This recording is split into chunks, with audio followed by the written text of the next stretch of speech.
নমস্কার, রিমস রসুয়ে সবাইকে স্বাগত জানাই। আজ বানাবো বেগুন ভর্তা। রেসিপিটি শেষ পর্যন্ত দেখার অনুরোধ করছি। যদি ভালো লাগে একটা লাইক করে দেবেন। বেগুন ভর্তা বানানোর জন্য আমি 2টো বেগুন নিয়েছি, 2টো টমেটো আর 6 কোয়া রসুন, আর বেগুনের গায়ে এইভাবে কাট লাগিয়ে দিয়েছি। তারপর রসুনের কোয়াগুলো নিয়ে এই বেগুনের গায়ে কাট লাগানো জায়গায় ভরে দেব।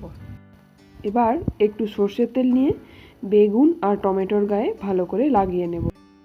তারপর গ্যাস জ্বালিয়ে তার উপর একটা এই ধরনের জালি বা রুটি সেকা রেখে তার উপরে বেগুন আর টমেটো দিয়ে মাঝারি আঁচে ঘুরিয়ে ফিরিয়ে পুড়িয়ে নিতে হবে।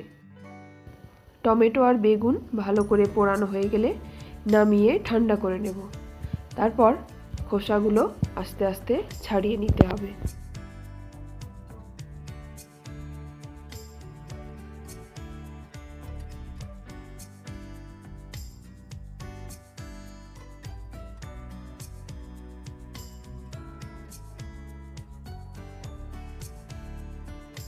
টমেটো আর বেগুনের খোসা ছাড়ানো হয়ে গেছে। এবার ছুরি দিয়ে বেগুনের বোটাগুলো কেটে বাদ দিয়ে দেব।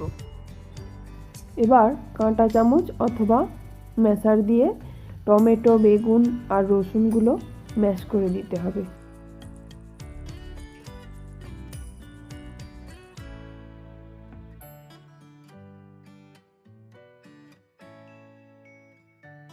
এরপর কড়াইতে 1 টেবিল চামচ তেল দেব।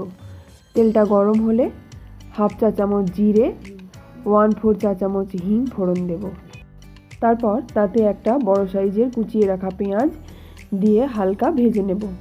পেঁয়াজের কালারটা যখন চেঞ্জ হয়ে আসবে তখন 1 চা চামচ গ্রেট করা আদা রসুন দিয়ে দেব।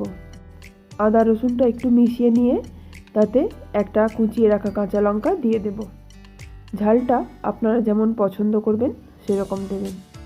পেঁয়াজ, আদা, রসুন যখন ভালো করে ভাজা হয়ে যাবে তখন তার মধ্যে 1/4 চা চামচ হলুদ গুঁড়ো, 1/4 চা চামচ লঙ্কার গুঁড়ো, 1/2 চা চামচ জিরে গুঁড়ো, 1/2 চা চামচ ধনে গুঁড়ো দিয়ে দেব। এবার সব মশলা একসঙ্গে ভালো করে কষিয়ে নেব। কষানো হয়ে গেলে ম্যাশ করে রাখা বেগুন আর টমেটোটা দিয়ে দেব।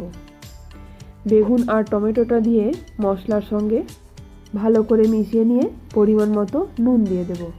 তারপর আরও 2-3 মিনিট ধরে রান্না করব।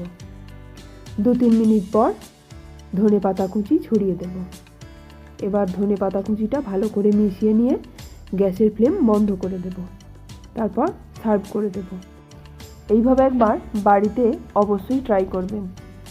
ফেসবুক থেকে যারা দেখছেন আমার পেজটি প্লিজ ফলো করে দেবেন, আর ইউটিউব থেকে যারা দেখছেন আমার চ্যানেলটি প্লিজ সাবস্ক্রাইব করে দেবেন। ধন্যবাদ।